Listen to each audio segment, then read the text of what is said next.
সনাতন সম্প্রদায়ের নেতা চিন্ময় কৃষ্ণ দাসকে রাষ্ট্রদ্রোহের মামলায় গ্রেফতার এবং জামিন নামঞ্জুরের ঘটনায় দেশজুড়ে চাঞ্চল্যকর পরিস্থিতি তৈরি হয়েছে। তাছাড়া এই চিন্ময় কৃষ্ণ দাস একজন যৌন বিকারগ্রস্ত মানুষ। চট্টগ্রামের আদালত প্রাঙ্গণে চিন্ময় কৃষ্ণ দাসের অনুসারীরা একজন আইনজীবীকে নির্মমভাবে কুপিয়ে হত্যা করার কারণেই মূলত ক্ষেপে গিয়েছে বাংলাদেশের সকল মুসলমানেরা। চিন্ময় কৃষ্ণকে গ্রেফতারের পর থেকে ভারতের উদ্বেগ এবং ইসকনে নানান বিবৃতি পরিস্থিতিকে আরও জটিল করে তুলেছে। অথচ মাত্র কয়েক মাস আগে খোদ ইসকনই চিন্ময় কৃষ্ণ দাসকে তাদের সংগঠন থেকে বহিষ্কার করেছিল। বন্ধুরা, আজকের ভিডিওটিতে আপনাদের জানাবো বর্তমানে ব্যাপক আলোচিত সমালোচিত চিন্ময় কৃষ্ণ দাস আসলে কতটা যৌন বিকারগ্রস্ত ও নারীলোভী একজন মানুষ এবং তার বিভিন্ন অবৈধ কর্মকাণ্ড সম্পর্কে। তাছাড়া আরও খোলাসা করব ইসকনের সকল অপকর্মগুলো। ভিডিওটি শুরু করার পূর্বে অনুরোধ রইল একটি লাইক দিয়ে শুরু থেকে শেষ পর্যন্ত দেখার। চলুন শুরু করি। প্রথমে জেনে নেই চিন্ময় কৃষ্ণ দাস আসলে কে। চিন্ময় কৃষ্ণ দাস বাংলাদেশে সনাতন ধর্মের একজন প্রভাবশালী নেতা এবং পুণ্ডরিকের অধ্যক্ষ। তার আসল নাম চন্দন কুমার ধর। তিনি সনাতন সম্প্রদায়ের মধ্যে ব্যাপক জনপ্রিয় হলেও সাম্প্রতিক সময়ে তার বিরুদ্ধে ওঠা অভিযোগ তাকে বিতর্কের কেন্দ্রবিন্দুতে নিয়ে এসেছে। ধর্মীয় শিক্ষা ও দর্শনের প্রতি তার গভীর অনুরাগ এবং সনাতনী সম্প্রদায়ের একাধিক সংগঠনের নেতৃত্ব তাকে একটি বিশেষ পরিচিতি এনে দিয়েছে। চিন্ময় কৃষ্ণ দাস দীর্ঘদিন ধরে চট্টগ্রামের হাটহাজারীতে অবস্থিত পুণ্ডরিক ধামের নেতৃত্ব দিয়ে আসছেন, যা সনাতনী ধর্মীয় এর মধ্যে একটি গুরুত্বপূর্ণ ধর্মীয় কেন্দ্র হিসেবে পরিচিত। এই পুণ্ডরিক ধাম রাধারানীর বাপের বাড়ি হিসেবে পরিচিত ইসকনের আচার্যবর্গের অন্যতম স্টিল জয় পতাকা স্বামী গুরু মহারাজ। এই পুণ্ডরিক ধাম থেকেই বাংলাদেশে প্রথম মন্দিরভিত্তিক ইসকনের কার্যক্রম শুরু করেন।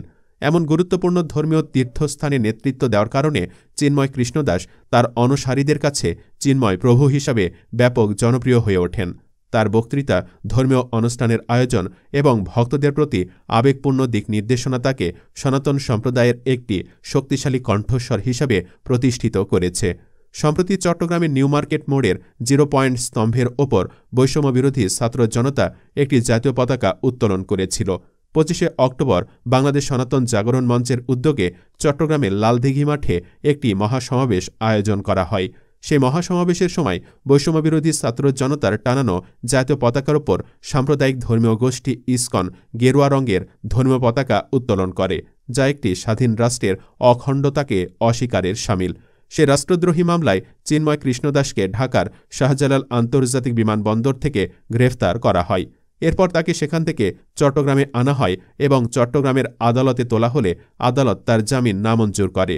তার জামিন বাতিলের পর আদালত প্রাঙ্গণে তার অনুসারীরা বিক্ষোভ করলে একসময় বিক্ষোভটি সহিংসতায় রূপ নেয়।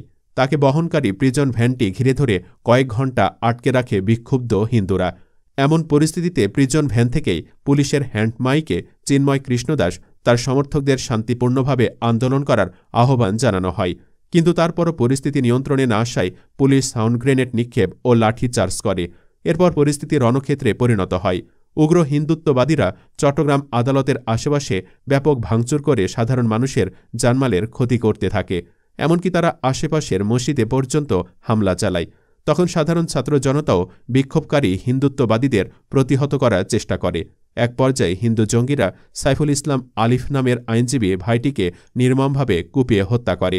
আর এতে বোঝা যাচ্ছে এই ইসকন সংগঠনটি কতটা ঘৃণ্য ও নিকৃষ্টতম সংগঠন। তো বন্ধুরা, আপনারা কে কে সাইফুল ভাইয়ের হত্যার সুষ্ঠু বিচার চান কমেন্টে লিখে জানান। তো চলুন এখন জেনে নেই চিন্ময় কৃষ্ণ দাসের যৌন নিপীড়ন এবং অনৈতিক কার্যকলাপ সম্পর্কে। এছাড়া চিন্ময় কৃষ্ণ দাসের বিরুদ্ধে শিশু নিপীড়নেরও অভিযোগ রয়েছে। এক ভুক্তভোগী শিক্ষার্থী বলেন, চিন্ময় কৃষ্ণ দাস বিভিন্ন শিক্ষার্থীকে নিজ ঘরে ডেকে নিয়ে যৌন নিপীড়নও করতেন। এ খবর জানাজানি হলে 2013 সালে 6 October ISKCON International Child Protection Office চিন্ময়ের ওপর সাময়িক বিধিনিষেধও আরোপ করেছিল। সেখানে বলা হয় 18 বছরের কম বয়সী কেউ যেন তার সান্নিধ্যে না যায় এবং চিন্ময় দাস যেন ইসকনের কোনো অবকাঠামোতে রাত্রি যাপন না করতে পারে। এছাড়াও একটি ভিডিওতে দেখা যায় মাইক্রোবাসে চিন্ময় ব্রহ্মচারী একটি নারীকে জোরপূর্বকভাবে ধর্ষণ করার চেষ্টা করছে। কতটা ঘৃণিত মনের মানুষ হলে একজন ধর্মপ্রচারক হয়েও এসব অশালীন কার্যক্রম করতে পারেন তা আমার বুঝে আসে না। তাছাড়া কষ্টের বিষয় হল তাকে আবার হিন্দু ধর্মাবলম্বীরা অনেক ভক্তি ও শ্রদ্ধা করেন। আর তার মুক্তির দাবিতে আবার রাস্তায় আন্দোলনেও নেমেছে অনেক সনাতন ধর্মাবলম্বী ভাই ও বোনেরা। সনাতন ধর্মাবলম্বী ভাই ও বোনেদের বলতে চাই, আপনারা অবশ্যই আপনাদের ধর্মগুরুদের শ্রদ্ধা ও সম্মান করবেন, তবে কোনো নীতিহীন ভণ্ড ব্যক্তিকে নয়, যেখানে আপনার মা বোনেরাই নিরাপদ নয়।